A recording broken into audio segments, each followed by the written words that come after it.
Assalamualaikum warahmatullahi wabarakatuh. We are from Group 8 and we're gonna talk about sexual orientation theory. And the first, we're gonna go to the definition. Definition of terms related to sexual orientation. Sexual orientation is related or occasionally conflict with other terms. Consequently, it's important to define these terms.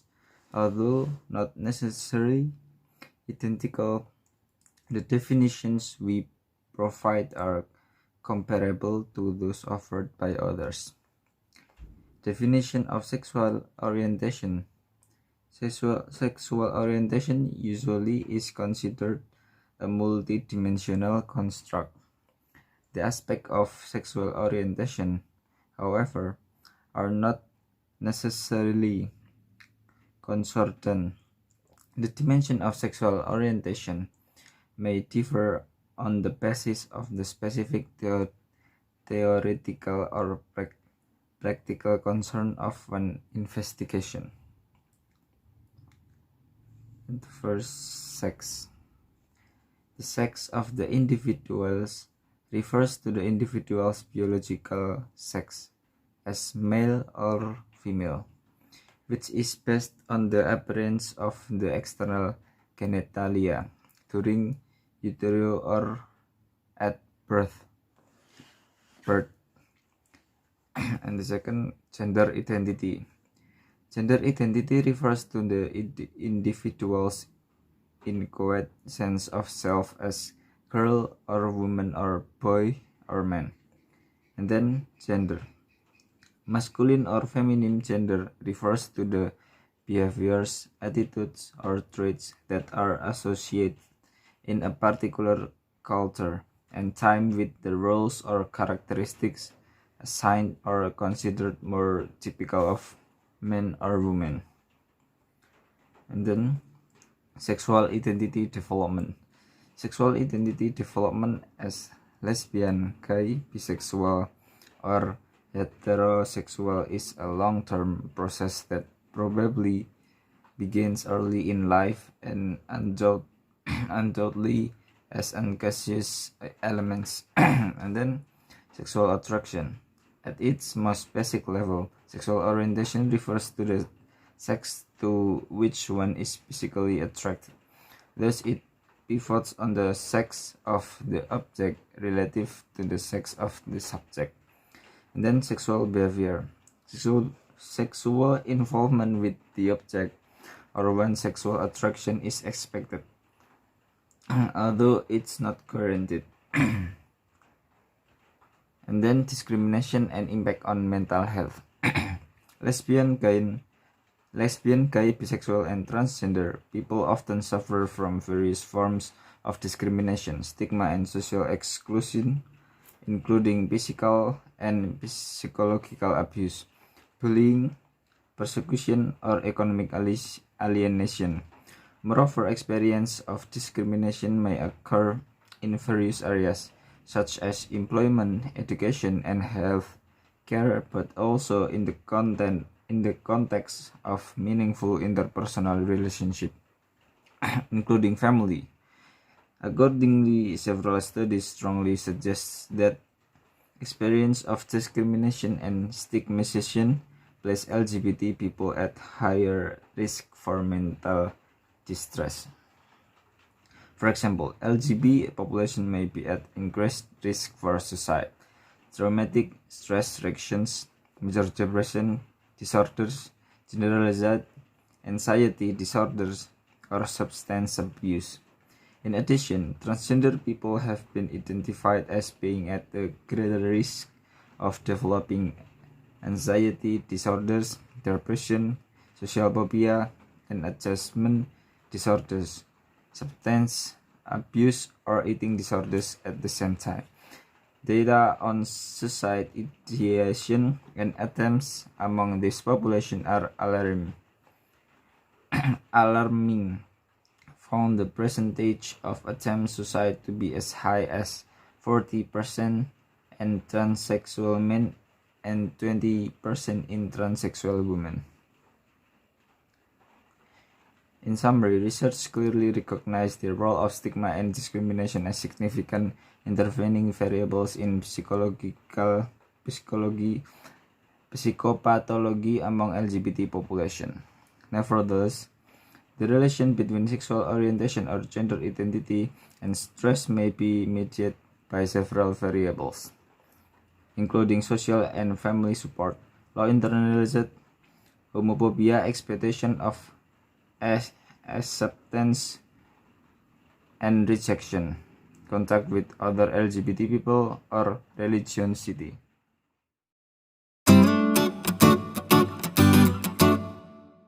Okay, thank you. On the historical of homosexuality and psychiatric diagnosis.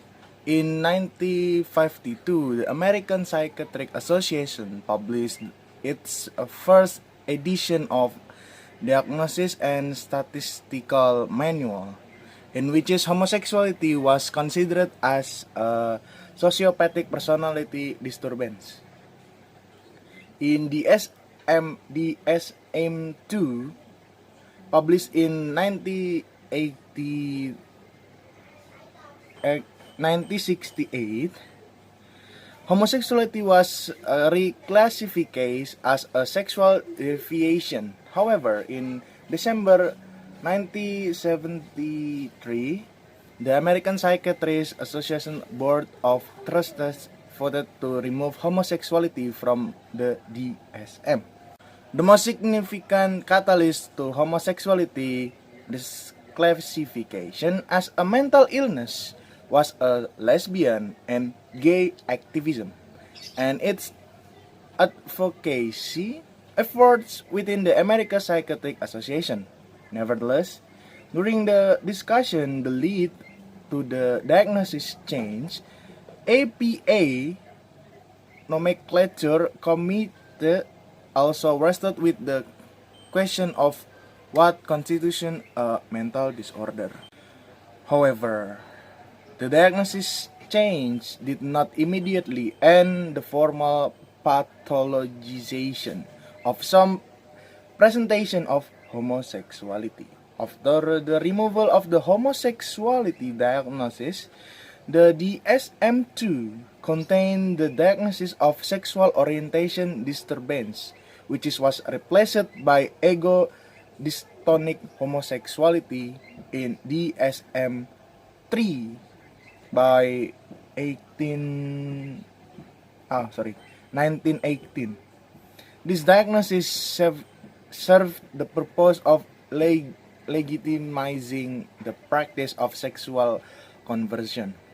Therapies among those individuals with the same sex attraction who were distressed and reported they wish to change their sexual orientation.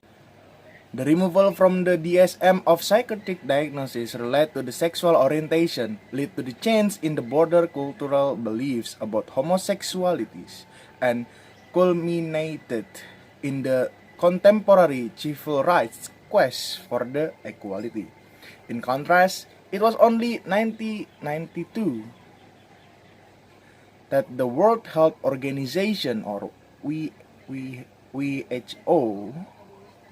removed homosexuality from the International Classification Disease, or ICD-10, which still contained a diagnosis similar to ego dystonic homosexuality.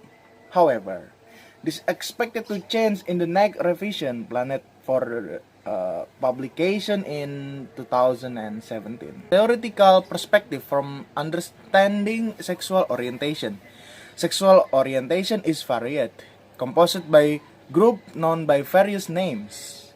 As we know, LGBT, heterosexual, homosexual, lesbian, gay, or bisexual.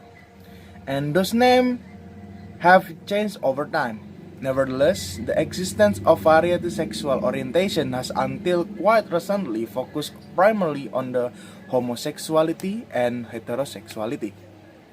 The aim has been understand the existence of the homosexuality relative to that heterosexuality and By so doing, understand heterosexuality. Sexual orientation as homosexual and heterosexual has existed over time and throughout periods of civilization, from eras of enlightenment and great strides in the art and science to period marked by the opposite. In addition, the diversity in sexual orientation has exists regardless of reaction to some its manifestation. The environment external to the individual may be nurturing and reinforcing of an orientation. The same environment may be hostile to another orientation, seeking to eliminate it or at a minimum cast it as forbidding, illegitimate, and inferior to the privileged pattern. Nevertheless, the survival of an orientation under such a toxic condition suggests an underlying force motivating.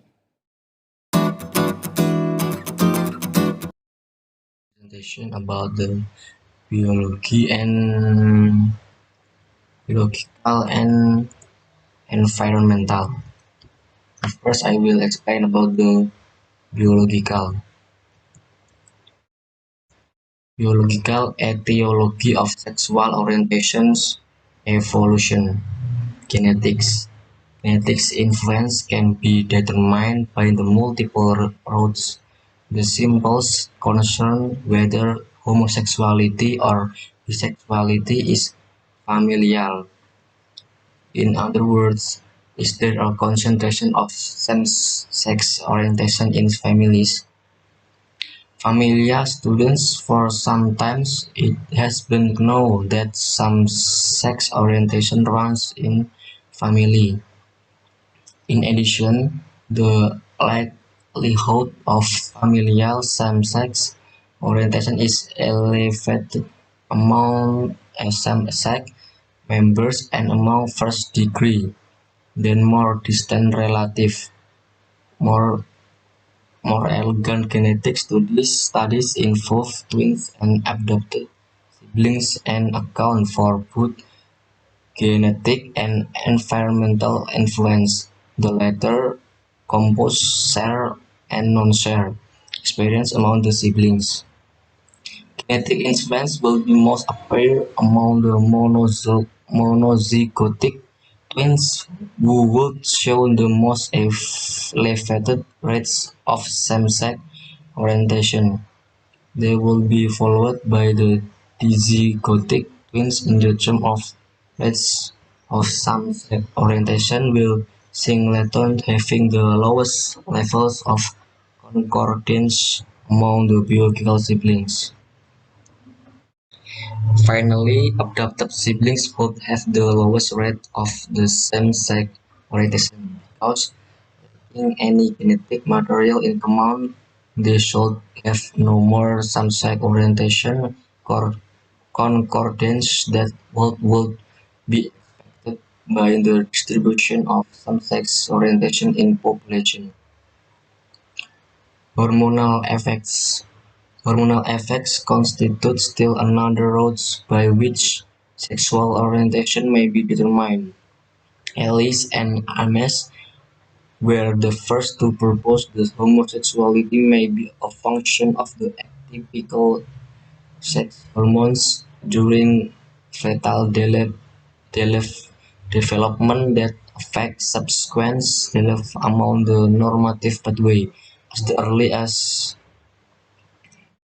it was known that the experimentally increasing testosterone during the fetal development of female guinea pig result in the masculinized genitalia at birth and male gender behavior during mating. Hormonal effects prove the critical during three periods of development. Each period is first reviewed for the general purpose of hormonal effect. This introduction is followed by the specific implication of hormonal effects for sexual orientation for each period. maternal immunological effects, and male homosexuality.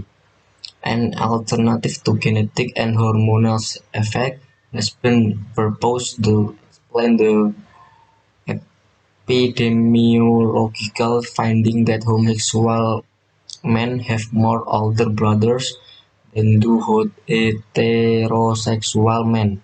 A meta-analysis of findings indicate that the effect occurs even when the family size is approximately identical between homosexual and heterosexual men, and after controlling for numbers of older sisters and younger brothers and sisters.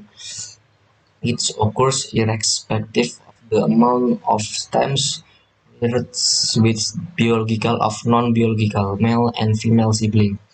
The effect also is independent of maternal and paternal ages. And then biological instability explaining homosexuality. Biological instability explaining homosexuality. It has been proposed that genetic mutation of environmental stress experienced during the second trimester of pregnancy may result in atypical neurodevelopment either directly or by means of epigenetic. Such neurodevelopment is assessed indirectly by means of fluctuating asymmetry, meaning deviation from symmetry. And then environment etiology of sexual orientation. As important as biology may be for understanding homosexuality and heterosexuality, the environment plays a critical role. Twin studies, as reviewed previously, demonstrate that approximately 14 under 40 during 50% of the homosexuality is attributed to genetic. Even if the amount is augmented by some quantity for non-genetic biological effects, such as those concerning hormonal effects during prenatal development, a noticeable amount still might remain to be explained. That explanation would be attributed to the environment, either directly in interaction with genetic. We now turn to environment explain. I think enough for me. Thank you for attention. Wassalamualaikum warahmatullahi wabarakatuh.